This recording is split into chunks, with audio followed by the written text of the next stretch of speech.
नमस्कार साथियों, स्वागत है सभी का आप लोगों का ज्ञानदीप क्लासेस में। तो चलिए आज बात करते हैं मुख्यमंत्री मेधा छात्रवृत्ति परीक्षा के पेपर 2 के बारे में। पेपर 2 जो होता है यानी सेट पेपर के बारे में, शैक्षिक योग्यता परीक्षा। तो विज्ञान के साइंस के आए हुए प्रश्नों को देखते हैं जो 2022 के परीक्षा में पूछे गए सवालों को देखते हैं किस प्रकार के सवाल आए थे साइंस से। तो पहला सवाल है, देखिए, सीड ड्रिल का उपयोग होता है। सीड ड्रिल का उपयोग होता है तो पहला ऑप्शन में है कटाई के लिए, बीजों को साफ करने के लिए। तीसरा ऑप्शन में है बीज बोने के लिए और चौथा में है निराई के लिए। तो ये जो सही उत्तर होगा हमारा, बीज बोने के लिए सीड ड्रिल का उपयोग होता है। ये ट्रैक्टर की सहायता से जो मशीन होता है ट्रैक्टर की सहायता से बीज बोया जाता है। सीड ड्रिल नाम है इसका। तो बीज बोने के लिए यूज किया जाता है सीड ड्रिल का। दूसरा सवाल है, चीनी का एल्कोहल में रूपांतरण की प्रक्रिया क्या कहलाती है। पहला है नाइट्रोजन स्थिरीकरण, दूसरा है मोल्डिंग, तीसरा है किण्वन, चौथा संक्रमण। तो चीनी को एल्कोहल में रूपांतरण की प्रक्रिया कहलाती है किण्वन। किण्वन प्रक्रिया द्वारा चीनी को एल्कोहल में परिवर्तित किया जाता है। अगला सवाल देखते हैं, 93 नंबर क्वेश्चन, निम्न में से कौन सी दवा एंटीपायरेटिक है। तो एंटीपायरेटिक का मतलब होता है जो बुखार को नाश करने वाली दवा। पहला ऑप्शन में है इंसुलिन। देखिए, इंसुलिन जो होता है ये एक प्रकार का हार्मोन है और अग्नाशय स्रावित करता है इंसुलिन का। इंसुलिन की अधिकता से मधुमेह रोग होता है और ये शुगर को पहुंचाने का काम करता है ब्लड में इंसुलिन का। शुगर की मात्रा अधिक होने से मधुमेह रोग होता है यानी डायबिटीज होता है। दूसरा ऑप्शन देखिए अल्कोहल है और तीसरा ऑप्शन में स्ट्रेप्टोमाइसिन है जो कि एक एंटीबायोटिक है।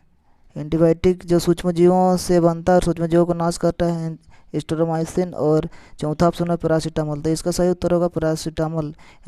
यानी एंटीपायरेटिक क्या है, दवा है, बुखार को नाश करने दवा। चलिए अगला प्रश्न देखते हैं। नंबर सवाल क्या कहता है, देखिए, कृत्रिम ऊन बनाने में किस तंतु का उपयोग होता है। तो कृत्रिम ऊन बनाने में किस तंतु का उपयोग होता है। तो पहला ऑप्शन है एक्राइलिक, दूसरा ऑप्शन है रेयान, तीसरा ऑप्शन है नायलॉन और चौथा ऑप्शन है सूती। तो एक्राइलिक ये इसका सही उत्तर होगा एक्राइलिक होगा। ये एक्राइलिक क्या है, कृत्रिम ऊन बनाने का क्या है, तंतु है, कृत्रिम ऊन बना जाता है। रेयान, नायलॉन, सूती सब सभी क्या है, रेशा है। रेयान हो गया, नायलॉन हो गया, ये सब है आपका कृत्रिम रेशा। चलिए आगे बढ़ते हैं और देखते हैं वेकेलाइट का एक उदाहरण है। वेकेलाइट क्या होता है। तो वेकेलाइट एक प्रकार का प्लास्टिक है। प्लास्टिक दो तरह का होता है। देखिएगा, जो विद्युत रोधी होता है और एक विद्युत एक मतलब ऊष्मा रोधी। और एक ऊष्मा क्या होता है, मतलब आग से जलने वाला होता है। आग से जलकर क्या होता है, आकार बदल जाता है, मतलब पिघलता है। और एक नहीं पिघलने वाला होता है, जैसे रेडियो का कवर हो गया, टीवी का कवर, ये सब आपका आग में नहीं जलता है। और एक प्लास्टिक है जो क्या होता है, पिघलता है। और जैसे विद्युत बोर्ड का स्विच होता है, वो जो प्लास्टिक होता है वो पिघलने वाला नहीं होता है। तो दो तरह के प्लास्टिक होते हैं, एक पिघलने वाला और एक क्या, नहीं पिघलने वाला। तो इसका सही उत्तर होगा वेकेलाइट का एक उदाहरण है तंतु का, इलास्टोमर का, नायलॉन का, थर्मोसेटिंग पॉलीमर का। तो थर्मोसेटिंग पॉलीमर का, तो प्लास्टिक भी एक प्रकार पॉलीमर होता है, मतलब इसका सही उत्तर होगा चौथा इसका सही उत्तर होगा थर्मोसेटिंग पॉलीमर का। उसके 96 नंबर क्वेश्चन कहता है, कौन सी धातु वायु, जल तथा एसिड से संचारित नहीं होती। मतलब कौन सी ऐसी धातु है जो वायु, जल तथा एसिड से संचारित नहीं होती है। पहला ऑप्शन है तांबा, जस्ता, एल्युमिनियम, सोना। तो मुक्त अवस्था में छोड़ने से भी सोना में क्या होता है, जैसे लोहा में जंग लगता है उस प्रकार इसमें संचारित नहीं होता। तो ये धातु है जल, वायु, एसिड से ये संचारित नहीं होता है, ये सोना है, मुक्त अवस्था में पाया जाता है। अगला क्वेश्चन है, सबसे अच्छा विद्युत का चालक है। तो सबसे अच्छा विद्युत का चालक क्या होता है। तो पहला ऑप्शन दिया हुआ सोना, दूसरा तांबा, तीसरा चांदी और चौथा एल्युमिनियम। तो सबसे अच्छा विद्युत का सबसे सुचालक जो होता है वो क्या होता है, चांदी होता है। चांदी तीसरा ऑप्शन सही हो जाएगा। आगे सवाल देखते हैं। 98 नंबर क्वेश्चन में पूछा गया है निम्न में से कौन पेट्रो रसायन है। तो पहला ऑप्शन अमोनिया, दूसरा है कोक, तीसरा है एसीटोन और चौथा है पैराफिन मोम। तो इसका सही उत्तर होगा पैराफिन मोम। पेट्रो रसायन किसे कहते हैं? जो पेट्रोलियम और प्राकृतिक गैस से बनने वाले अनेक उपयोगी पदार्थ को पेट्रो रसायन कहते हैं। तो इसका सही उत्तर होगा पैराफिन मोम। अगला क्वेश्चन देखिए, एलपीजी का प्रमुख अवयव क्या है? बोला गया है मीथेन, ब्यूटेन, इथेन, प्रोपेन। तो इसका सही उत्तर होगा एलपीजी का प्रमुख अवयव जो है वो मीथेन है। 100 नंबर क्वेश्चन में कहा गया है निम्न में से कौन कोयला का उत्पाद नहीं है। तो कोयला का उत्पाद कौन सा नहीं है? तो कोल तार, दूसरा कोल गैस, तीसरा चूना, चौथा इनमें से कोई नहीं। तो इसका सही उत्तर जो होगा चूना जो है वो कोयला का उत्पाद नहीं है। अगला 101 नंबर क्वेश्चन में कहता है ऊर्जा का अनवीकरणीय स्रोत कौन सा है। पहला है प्राकृतिक गैस, दूसरा है पवन ऊर्जा, तीसरा है जौर ऊर्जा, चौथा है आंतरिक ऊर्जा। तो ऊर्जा का अनवीकरणीय स्रोत कौन सा है? दो टाइप का ऊर्जा स्रोत होता है, एक नवीकरणीय और एक अनवीकरणीय ऊर्जा स्रोत। तो नवीकरणीय ऊर्जा स्रोत जो उपयोग के नवीकरणीय ऊर्जा स्रोत जो उपयोग करने से कभी मतलब समाप्त नहीं होंगे, और नवीकरणीय मतलब उपयोग से क्या हो सकते हैं, वो आने वाले दिनों में समाप्त हो सकते हैं। तो ये प्राकृतिक जो क्या होगा गैस होगा। पवन ऊर्जा, जौर ऊर्जा, आंतरिक ऊर्जा ये सभी नवीकरणीय ऊर्जा स्रोत है। 1 किलोग्राम ईंधन के पूर्ण दहन से उत्पन्न ऊष्मा ऊर्जा है। तो 1 किलोग्राम ईंधन के पूर्ण दहन से उत्पन्न ऊष्मा ऊर्जा है कैलोरी मान, सार्थक मान, ऊष्मीय मान, आंतरिक ऊर्जा। तो इसका सही उत्तर होगा ऊष्मीय मान। कोई भी ईंधन का ऊष्मीय मान से पता चलता है कि वो ईंधन कितना आदर्श है। जो ईंधन का ऊष्मीय मान सबसे अधिक होता है वो सबसे आदर्श ईंधन होता है। तो 1 किलोग्राम ईंधन के पूर्ण दहन में जितना ऊष्मा प्राप्त होता है उसे ऊष्मीय मान कहते हैं। अगला क्वेश्चन है सभी संकटपन प्राणियों तथा पौधों का रिकॉर्ड रखने वाले पुस्तक को कही जाती है। तो सभी संकटपन प्राणियों तथा पौधों का रिकॉर्ड रखने वाले पुस्तक को कही जाती है, उसे क्या कहते हैं? ब्लू डाटा रिकॉर्ड, दूसरा रेड डाटा बुक, तीसरा व्हाइट डाटा रिकॉर्ड और चौथा रेड डाटा रिकॉर्ड। तो सभी संकटपन प्राणियों तथा पौधे का रिकॉर्ड रखने वाले जो पुस्तक है उसको कहा जाता है रेड डाटा बुक।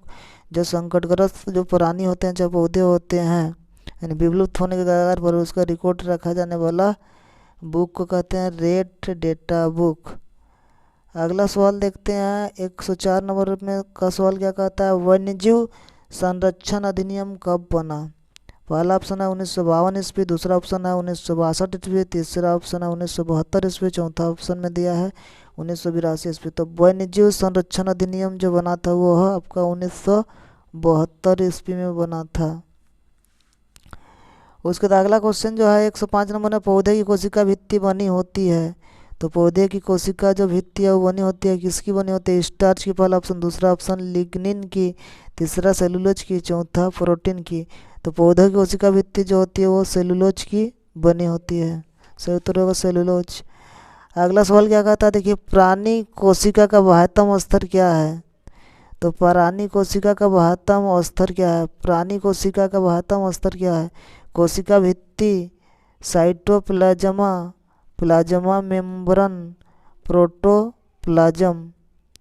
तो इसका बाहरी जो प्राणियों की कोशिका का सबसे बाहर जो स्तर होता है उस वो बना होता है प्लाज्मा मेम्ब्रेन का, प्लाज्मा मेम्ब्रेन। उसके बाद अगला सवाल है कौन मादा जननांग नहीं है? ओवरी, दूसरा है यूटेरस, तीसरा है ओविडक्ट और चौथा वास्ट डिफरेंस। तो ये सभी तीनों मादा के क्या है जननांग है। ओवरी हो गया, यूटेरस हो गया, ओविडक्ट हो गया, वास्ट डिफरेंस जो है ये मादा का जननांग नहीं है। तो ये इसका उत्तर होगा चौथा ऑप्शन। 108 नंबर सवाल कहता है केवल मादा के शरीर से उत्सर्जित होने वाला हार्मोन है। तो केवल मादा से शरीर से कौन सा हार्मोन उत्पन्न होता है? तो यहाँ है पहला ऑप्शन टेस्टोस्टेरोन, दूसरा प्रोजेस्टेरोन और तीसरा एड्रेनलिन और चौथा है थायरोक्सिन। तो कौन सा मादा हार्मोन है बोला गया, केवल मादा के शरीर से उत्सर्जित होने वाला हार्मोन। तो इसका सही उत्तर होगा आपका प्रोजेस्टेरोन। प्रोजेस्टेरोन। टेस्टोस्टेरोन जो होता है पुरुष क्या है, यौन हार्मोन दोनों है, टेस्टोस्टेरोन और प्रोजेस्टेरोन। ये पुरुष यौन हार्मोन है जो पीयूष ग्रंथि स्रावित करता है। ये प्रोजेस्टेरोन स्त्रियों का, जो स्त्री होते हैं स्त्रियों का ये यौन हार्मोन है प्रोजेस्टेरोन। अगला है सवाल 109 नंबर में, एडम्स एप्पल है परिवर्धित स्वरजंत्र, स्तन ग्रंथि, रेड एप्पल, इनमें से कोई नहीं। तो इसका जो सही जवाब होगा परिवर्धित स्वरजंत्र। ये एडम्स एप्पल जो होता है यौन आरंभ के दौरान क्या हो जाता है, ये एडम्स एप्पल जो है कंठमणि इसको हिंदी में कहते हैं। यह जो है कंठमणि जो है पुरुषों में मतलब लड़कों में जो है यह बढ़ जाता है, ये गर्दन में पाया जाता है एडम्स एप्पल, और ये फूल जाता है, मतलब उभरता है, मतलब फूल जाता है, बड़ा हो जाता है, और लड़कियों में यह अंदर घुस जाता है, जिसे लड़कों का आवाज़ क्या हो जाता है, फट जाता है, लड़कियों का सुरीली होता है एडम एप्पल। इसका सही उत्तर होगा इसे क्या हो जाता है, जो आरंभ के दौरान स्वर में परिवर्तित होता है, यानी लड़कों का आवाज़ जो है फट जाता है, लड़कों का सुरीली हो जाता है, परिवर्तित स्वर तंत्र। पुरुषों में लिंग क्रोमोसोम होता है, पुरुषों में लिंग क्रोमोसोम जो होता है, यानी पुरुष में जो लिंग क्रोमोसोम जो होता है वो क्या होता है बोला, एक नंबर में एक्स तथा एक वाई, दूसरा है दोनों एक्स एक्स, तीसरा है दोनों वाई वाई, चौथा नंबर में है एम तथा वाई।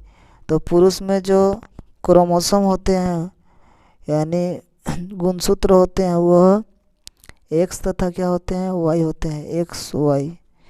ये जनन गुणसूत्र एक जोड़ी जो होता है वो क्या होता है, एक्स वाई। ऐसे गुणसूत्र जो होता है 23 जोड़ा यानी 46 गुणसूत्र पाए जाते हैं, लेकिन उसमें से जनन जो गुणसूत्र होता है वो एक ही जोड़ा जनन गुणसूत्र होता है, एक्स वाई। अगला देखते हैं सवाल, सतह पर लंबवत दिशा में लगने वाला बल क्या कहलाता है। तो सतह पर लंबवत लगने वाला बल को क्या कहते हैं, इकाई क्षेत्रफल पर लगने वाला जो बल होता है उसको क्या कहते हैं, दाब कहते हैं। लेकिन यहाँ पर बोला गया सतह पर लंबवत दिशा में लगने वाला जो बल होता है उसको क्या कहते हैं, प्रणोद। दूसरा नंबर में बल, तीसरा नंबर में दाब, चौथा में घनत्व। तो इसको सही जवाब होगा प्रणोद, मतलब सतह के लंबवत दिशा में लगने वाला बल जो होता है उसको प्रणोद कहते हैं। अगला सवाल है 112 नंबर का सवाल कहता है, साइकिल के टायर को घिस जाने के लिए उत्तरदायी बल।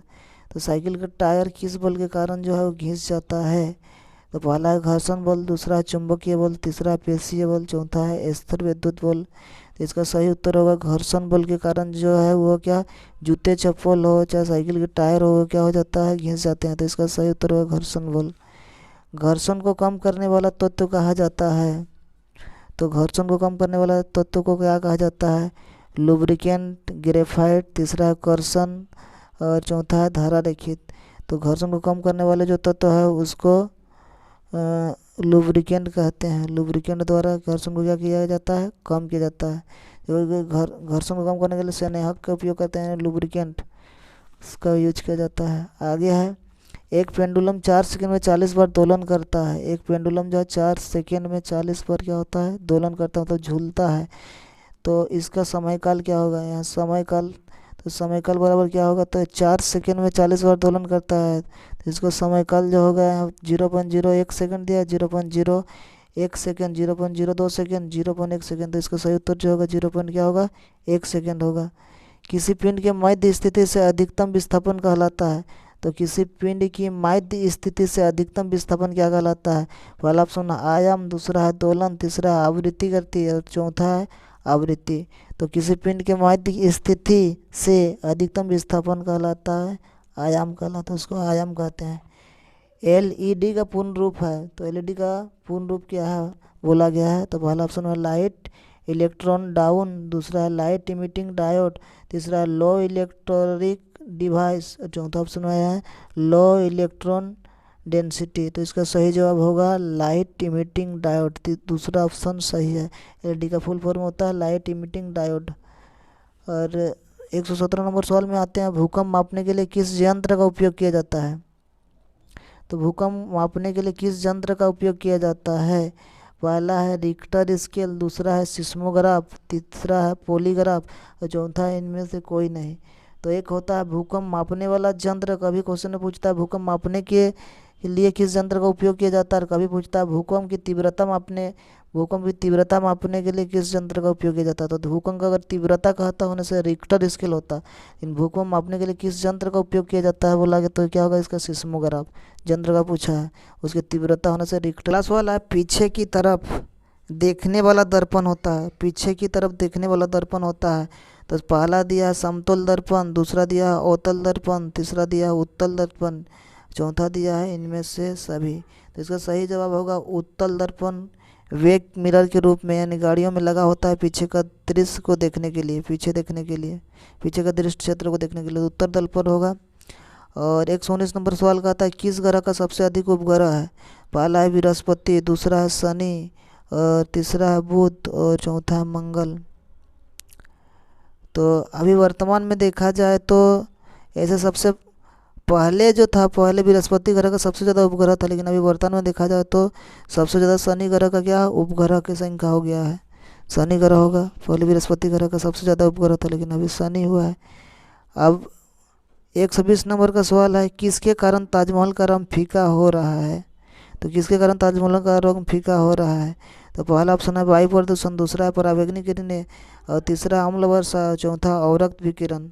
तो इसका सही उत्तर जो है अम्ल वर्षा। अम्ल वर्षा के कारण क्या हो रहा है, ताजमहल का रंग जो है वह फीका हो रहा है अम्ल वर्षा के कारण।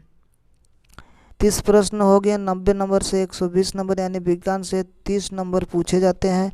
तो जो भी मुख्यमंत्री छात्रवृत्ति परीक्षा देने वाले स्टूडेंट्स हैं वो अपना जो 8th क्लास का बुक है विज्ञान से 30 नंबर आएंगे। तो विज्ञान को पूरा सभी चैप्टर को पढ़ना है और सामाजिक विज्ञान के तीनों चैप्टर भूगोल, इतिहास और राजनीतिक शास्त्र तीनों बुक को पढ़ना है, वहाँ से 30 क्वेश्चन आएंगे। और अपना जो मैथ बुक है 8th क्लास का उसको क्या करना है, पढ़ना है। यहाँ से सवाल पूछे जाएंगे अपना सिलेबस है। सिलेबस के बाहर देखा जाए तो आपका तर्क शक्ति से सिलेबस के बाहर से आएगा क्वेश्चन, और आपको ग्रामर, हिंदी व्याकरण, इंग्लिश व्याकरण क्या करके जाना है, पढ़ के जाना है। ये 6 भाग से 30-30 प्रश्न पूछे जाएंगे। हिंदी व्याकरण से 30 प्रश्न, इंग्लिश व्याकरण से 30 प्रश्न, विज्ञान से 30 प्रश्न, सामाजिक विज्ञान से 30 प्रश्न, गणित से 30 प्रश्न और रीजनिंग से 30 प्रश्न। कुल मिला के 180 प्रश्न पूछे जाएंगे। तो उसमें 2 पेपर रहेंगे, एक सेट पेपर और एक मेट पेपर। तो आज जो हम लोग सवाल किए वो सवाल प्रश्नों का डिस्कशन किए हैं वह था सेट पेपर का यानी विज्ञान का। सेट पेपर में विज्ञान, सामाजिक विज्ञान और आपका गणित रहेगा, और मेट पेपर में आपका रहेगा हिंदी व्याकरण, इंग्लिश व्याकरण और तर्क शक्ति, रीजनिंग। तो चलिए, अगर यह वीडियो आप लोग को पसंद आया तो ज़रूर आप लोग इस वीडियो को लाइक, कमेंट, शेयर कीजिएगा, और ताकि कोई भी स्टूडेंट्स ये मुख्यमंत्री मेधा छात्रवृत्ति परीक्षा से वंचित ना रहे और दे पाए। और इसी के आधार पर आपको क्या करना है, तैयारी करना है। और ये जो परीक्षा होगा ये अभी आपको तैयारी करने का अच्छा समय है, ऐसा अवसर है। आपको जुलाई तक में ये एग्ज़ाम होने की संभावना है। तो तैयारी में जो भी स्टूडेंट 8वीं कक्षा में है वो तैयारी में लग जाए, तैयारी करें। और इस मुख्यमंत्री मेधा छात्रवृत्ति को दी जाने वाली जो राशि होती है उसका सरकार से क्या करें, इसका फ़ायदा उठाएं, लाभ लें। चलिए ठीक है, मिलते हैं अगला फिर नेक्स्ट वीडियो में।